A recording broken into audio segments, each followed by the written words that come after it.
Welcome to Thriller Recaps.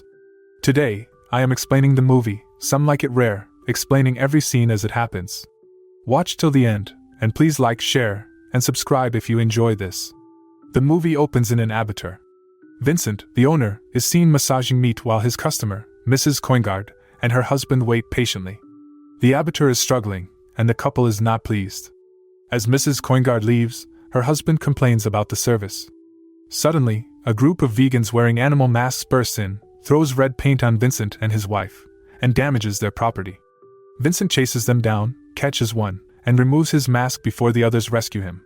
The scene shifts to Vincent's wife, Sophie, talking with Mark's wife. Mark's wife advises Sophie to find a man who will treat her well and boasts about their wealth, which makes Sophie cry.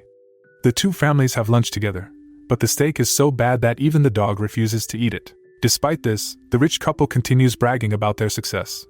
Mark gifts Vincent a gun, but Vincent hesitates since he doesn't have a permit. Mark convinces him to keep it after Vincent shoots at a floatie in the pool. When Vincent and Sophie return home, Sophie mentions that Mark is opening a fourth store. Vincent mocks Mark, noting that even the dog couldn't eat his meat. Sophie says she would rather sell hormone-filled meat if it meant having a better life and suggests they separate, as she wants a man who excites her. Vincent then sees one of the men who attacked him riding a bicycle. In a fit of rage, he runs him over. Fearing arrest, Vincent considers calling the police, but Sophie advises against it. Instead, she suggests he follow the example of infamous criminals, Michel Francois, by getting rid of the body discreetly and in different locations. Terrified of prison, Vincent agrees, takes the body home, and starts slicing it up. His dog enters the room, and Vincent offers him an ear, which the dog eagerly accepts. After butchering his victim, Vincent heads to his room to sleep, but his wife is watching true crime documentaries. She tells him they need to sleep separately, so Vincent moves to the living room with the dog. The next morning, Sophie wakes him up early and opens the store before he's ready. At the shop, Vincent asks for the leg of ham, but Sophie tells him it's on the slicer. In a panic, he removes it and asks if it's been sold. Just then, Mrs. Coingard walks in, requesting more ham, claiming it's delicious. Vincent tries to offer her something else, but she insists on the ham. He lies, saying they've changed suppliers, and Sophie asks for a piece, which Vincent reluctantly gives her. Sophie admits it's good, and Vincent tells Mrs. Coingard that the ham is from Iran, spinning a vague story. As Mrs. Coingard leaves, Sophie tells Vincent she knows he's lying. He confesses that the meat was from their victim. Surprisingly, Sophie says it's tasty and encourages him to try it too. While they're debating, another customer comes in asking for the same meat, saying Mrs. Coingard recommended it. With no choice, they start selling it. Business booms, and a policeman eventually walks in, requesting the meat. Despite their attempts to refuse, they sell it to him. The policeman jokes about making mincemeat from the attackers they're investigating. That night, Vincent prepares a steak with the meat. The dog barks loudly, so Vincent sends it out of the kitchen. Sophie watches as Vincent hesitantly tastes the steak. Seeing him enjoy it, she joins him. Although Vincent pretends not to like it, he continues eating when Sophie tries to take the plate. He admits it's the best he's ever had. Sophie suggests starting a vegan farm, and they joke about referring to vegans as cows. Their conversation ends with Sophie suggesting they can save the store. The next morning, their daughter and her boyfriend, who turns out to be vegan, visit them. Their daughter says she's become vegan out of respect for her boyfriend. At lunch, the boyfriend rejects everything offered, cakes, cheese, mushrooms, for odd reasons, which annoys the couple. After their daughter and her boyfriend leave, Vincent grabs a knife and announces they're going out. They head to a vegan restaurant to select their next victim. Vincent dismisses potential targets, including a skinny waiter and a female, until they spot the manager. They decide he's the perfect choice and plan to follow him home. Vincent tracks the manager into a building, but, as he draws his knife, the manager turns around. Panicked, Vincent screams and runs out, calling Sophie for a ride. Sophie is disappointed in him for not sticking to the plan, while Vincent gives vague excuses. She advises him to have a modus operandi, saying every serial killer has one. Vincent protests that he's not a serial killer, but Sophie reminds him they need to kill more to save the store. She tells him about the jigsaw killer, who targeted women. At home, Sophie watches her daily serial killer documentaries. The next morning, the couple is seen in a marketplace advocating for veganism and holding placards. They are abused by a meat vendor who believes they're actual vegans. Another vegan approaches them, discussing various topics that annoy the couple. However, a third vegan praises their efforts and asks to meet up, which intrigues them. They meet at a crossroads where the vegan introduces them to other vegan friends. Sophie and Vincent realize that these are the same people who had attacked their store earlier. Vincent decides to go along with the group. They are given masks and instructed to vandalize another butchery. When the group arrives at the store, Sophie discovers it belongs to her friends, Mark and Stephanie. She pretends to watch over the truck to avoid participating. Vincent, however, vandalizes the store and urinates on Mark's pictures. Afterward, they go to a restaurant where Sophie scolds Vincent for destroying their friend's store. They order a steak, but Vincent complains it's not Iranian pork, despite his earlier claim that he loves human meat.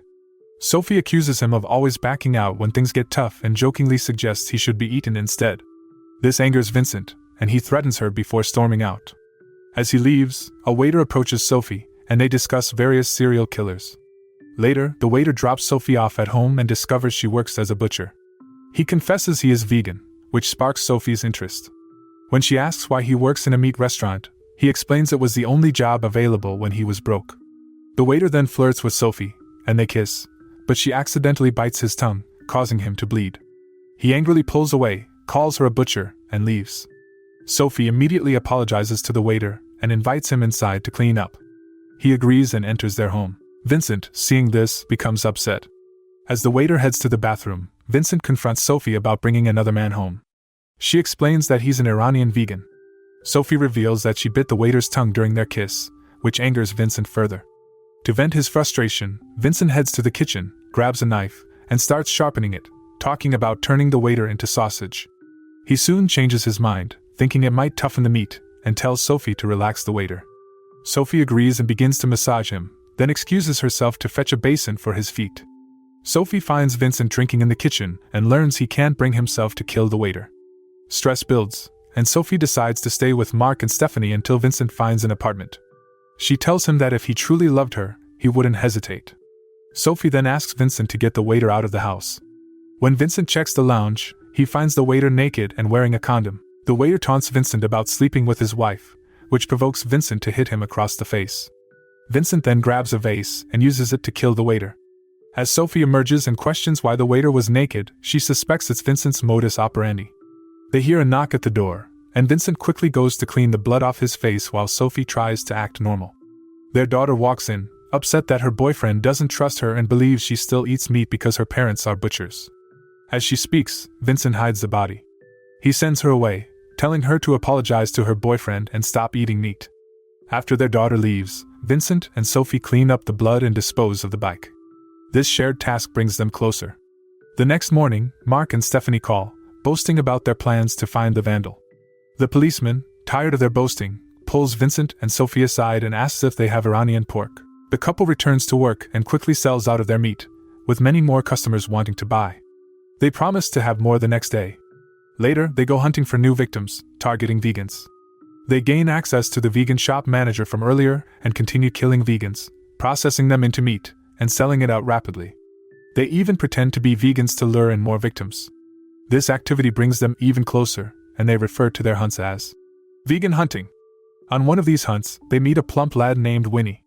Vincent laughs when he sees Winnie, making Winnie think he's being mocked. The couple disguises themselves as vegans and tell Winnie to pick a mask from their vehicle. As Winnie picks a mask, Vincent reveals his butcher mask. Panicked, Winnie runs into the woods. The couple chases after him but loses track.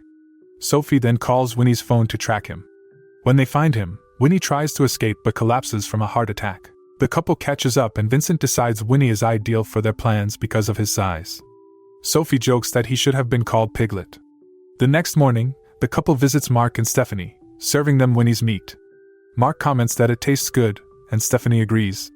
Vincent remarks that the pig was cute and chubby, making a joke that it resembled Mark. As Mark chews, he bites into something hard and discovers a pacemaker. Vincent and Sophie act surprised. Vincent claims it's a microchip for livestock traceability, while Stephanie insists it's a pacemaker. Sophie adds that the pig had a heart condition. Mark asks for details about the farmer, but Vincent refuses, citing competition. He then makes a joke about Mark's store and wife, which angers Mark. The two men fight, and Vincent throws Mark into the pool. Vincent and Mark emerge from the water, with Vincent chewing on Mark's ear and Mark bleeding. Vincent spits out the ear, joking that Mark should eat more vegetables. They leave with their dog. At home, they watch documentaries about predators and prey, acting out scenarios where they are the predators and vegans are the prey. Their business thrives as they continue to find more victims. Later, the couple visits a park and discusses the pacemaker. Sophie doubts any connection can be made with it. While they're eating, a man approaches and asks them to move as they're in his favorite sunspot. The couple mocks him, and he goes off to do his yoga. Vincent then shoots him. The couple later goes to a vegan retreat, searching for a new victim. Vincent is initially attracted to a fat young boy but decides to leave. As they are about to go, they encounter their daughter and her boyfriend, Lucas.